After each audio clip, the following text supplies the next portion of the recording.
Never a dull moment, that's what they say. Well, welcome back. Thanks. Yeah. Good to be here. Yeah, Thanks for having me. both me and Dad were like, we missed Dawn. That makes me feel good. Thanks.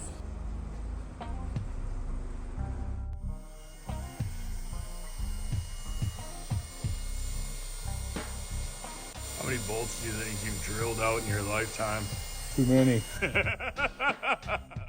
We have a hard maple tree in the yard that has officially started the process of changing the colors. Yeah. Starbucks is offering their pumpkin spice lattes. Yep.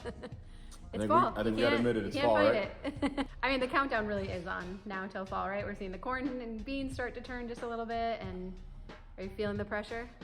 Yes, but you know, I gotta stay positive and optimistic. Yeah. No, I mean, it's you've like, done this for how many years now? Oh, absolutely, Right? yeah. So it's not new, it's just familiar, probably. Yep, and this past week it was funny because I kind of had to give the pep talk to a couple different guys of, hey guys, it's cool, it feels like this every year. It's not overwhelming, but slightly overwhelming. Yeah. And I'm just here to tell you, we've been working on about 7 different projects in multiple directions, and then like we always do, but then there's always that week where all of a sudden we start getting a couple of those projects wrapped up, and then the morale gets a little better and a little better. Okay. And yes. So you're in the messy middle, we might say. We are right definitely now. in the messy middle. We are Yeah. absolutely in the messy middle. But Okay. a lot of good things are going on, and a lot of Okay. things are going in the right direction. Okay. So if we look behind me, this one's just kind of funny. But if you see this is an intake on a John Deere 466, and Okay. in theory, it should go just like that. It should come apart nicely, right? Okay, and It what's should an split. intake? An intake is part of the intake is basically your turbocharger and air cleaner and everything would be up here. Okay. And then it's running air through all of this. And then there's kind of a cooler in here for coolant to pass through. It's what they call an intercooled motor. So it's pushing air through here and then into the motor. So it does a kind of a couple of sharp 90s. But the downside is on the John Deere 466s, if they haven't been apart in a long time, Okay. making this come apart. Not that easy. Well, we had about 5 hours in it. Really? Now over there we have a 48. Is it held together by bolts or Yeah, what? it's all Okay. bolted together. And Okay. actually, if you see this bolt here, that's wet. Yeah. This was the troublemaker, so we got all of them out. Okay. And this one was rusted in its slot, and Okay. we started last spring, and we had a couple hours in it there. And then yesterday, last night, me and Dad went after it again. Okay. And it definitely was a team effort. Team effort. Dad was drilling a bunch. What happened is we knew the threads. It was one of those things where we could feel it loose up here in the threads, but in the body itself, where the bolts go through the housing here, we knew it was rusted in there or seized in there. And we were drilling and drilling and drilling, and we had some success.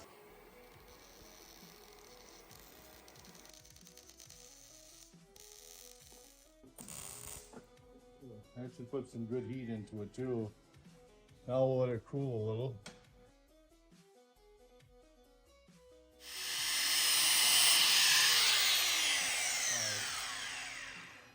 I'll start drilling on her. The ultimate test of patience, isn't it? Yep, drill. There. Battery? Yep, I'll get you one. Real quick. Okay. We know the small Milwaukee battery packs aren't manly, but isn't it amazing how you still like them just because they're lighter? Makes it more agile and get it, especially starting out, getting it all lined up. Yep. Other thing is, it's hard to be patient and drill slow because then your bit lasts longer in the steel. And it actually cuts better at a slower speed. Everybody thinks you want to just crank her open and go, but there, now you can start to see it pulling chunks out. Yep, kind of like the big chunks. And it, see how slow that thing is going? Or Yep. if I would have started out with it real high, this bit would be dull already. Considering we're drilling out a grade 5 bolt, look at how long those. Yeah. Well, so yeah, there's a bunch of them down there. So that should be, all the threads are on top. You should be able to kind of tap this that way. I'm gonna keep boring out because the hardest is the pilot hole. Yep. Once you start getting the other ones, enlarging it as you go, when you get to the point where you think you're almost to the outside, to the edge of your bolt, that's when you start trying to pull it apart because you've relieved the pressure. Hopefully, we're gonna find out. Things were going good. Then Dad broke a drill bit off, Yeah. Oh, which yeah. I've been there. Yeah. Like this is one of those things. There's people right now. There's a small percentage of you out there Yeah. right now that are cringing. Yeah. Because you're like, oh yeah, I've been there. Because now the problem is the drill bit's hardened. Trying to drill through a drill bit doesn't really work that well. We were at a point where we were kind of debating, do we try to take it to machine shop? And then it's like, let's just try a few more tricks. Okay. I was able to get in there with a die grinder, and we have some rounded tips, and I was able to get in there and basically make like a indentation on the bolt. Okay. And kind of chip away some of the drill bit. And then we were able to get in there with a big punch and just smack the crap out of it. The cool thing, some of you have been there before. The cool thing is you're at a point where it's like, so this right here is, I don't know the exact price, I'll look it up. The last one we bought I thought was like $400 for just the top piece, because usually that's the piece, yeah. Okay. So anyways, we're at that point where it's like, well, start factoring in labor, a few broken tools. Yeah. All right, maybe we're at a point where it's better off just to go buy a used one. Sometimes they're not exactly available. This equipment's gotten older and older, so I'm like, okay, let's keep trying. Well, you just never know how far away you are, Yeah, right, from getting it. exactly. So it's like, well, maybe we'll just try this, and then. So the only good news, when I was smacking with a hammer, I was at that point where I'm like, I'm not sure if I care anymore. So let's just hit it harder. Let's just hit it harder. Like, I know it's all aluminum. Okay. It's cast aluminum. Like, it's usually pretty strong. But if it breaks, oh well, what are we out? Yeah. So sometimes not caring a little more. That helps. Just a little better. Yeah. All that work so we could do that. The reason this is a good thing, getting this apart, we saved some money. It kind of justified all the expense we had into it. The head that's behind it, now we had to get all that apart anyways if we're taking that to a machine shop, because actually, going back to some good things that are going on. Yeah. All right, Mechanic Larry stopped over yesterday, brought his engine splitting stand. I've tried to buy this stand from him for years because it's the perfect size. Some of you guys are gonna know what I'm talking about. So we have automotive engine stands. They're not heavy duty enough for this motor, but then usually the next thing that you find frequently on auctions is a semi stand. Oh, okay. Dealing with a bigger motor. Okay. This is like in between. Just kind of cool seater. Upside down like that. Like Goldilocks. Yeah, this is just kind of in that sweet zone where it's like Okay. the mid-size diesel motors, or mid-size for our world. And unfortunately, he's not one to sell it to me yet. But I was just happy yesterday. It showed up this upcoming week, where our goal is to get this 4850, get it split, start getting the new engine put into it, Okay. and get it out of the shop. So. Because when you're talking about these tractors and splitting them, like you're literally splitting them. Yep, we're in gonna half. split it, make it Yeah. into two. We got to Yeah. do that to get the motor out. It's a lot of work. It is, yeah. Yeah. Thanks, I appreciate that. It takes You one was to just know like one. every day. Now it's just like, dang. Well, and originally we started this, so this is the motor that went out back in March, and then we got into it before spring, kind of wanted to figure out what was wrong, and then we just got so busy because we had such an early spring, transitioning into the crops. Then I thought, we'll get to it like after the side dress, and we'll get it into July, Yeah. then August. Well, hey, it's the first week of September, and here There you we go. are. But you know, there's an old adage that says, if you wait to the last minute, it only takes a minute. Keep us posted. Might take more than a minute. No, it's good. So we got a huge parts order. It was kind of fun. As a week and a half ago, me and Larry were texting back and forth a whole bunch because I was cleaning around it, and we got the parts order done. It was kind of fun. Like, I got probably about 85% of the parts order figured out. Sent it to him. Like, hey man, what do we got to do? What should we add? And then so the cool thing, parts are gonna show up on Tuesday. Larry's gonna be back next week. So we're hoping next week we can take it, split it, put a new motor in it, put it back together, have all the parts here, and then you Yeah. know, Because in a best case scenario, like how many day project if Larry's here is it? probably two. Okay. Probably two. You know, it just. So then you just plan for like 5? Larry's actually usually pretty good at staying Okay. on his time frame. Yeah, it's just the unexpected things that Yeah, come so up, right? as long as the other motor, last spring we actually did a video on like, hey, what direction do we go? Do we have this Yeah. one machined? And so the cool thing is on the lack of time frame that we have now, some decisions are being made for us. Yeah, so what motor did you decide to put in? So we have this excavator motor. We have this John Deere 466 that came out of an excavator motor. It has the same block casting numbers and head numbers as a tractor.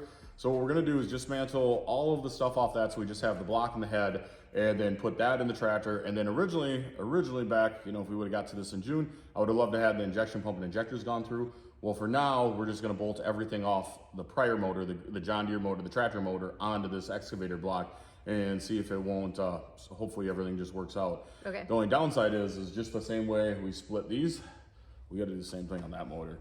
So we're not out of the woods But yet. now you know how to do it. The only thing that's different on that motor, because the intake and the turbo and everything's different, we know none of it's really usable, maybe a few things. So if you have the carrying aspect is way less. That's fine. Way less, yeah. I'm like, oh, okay, we broke it. Oh, well.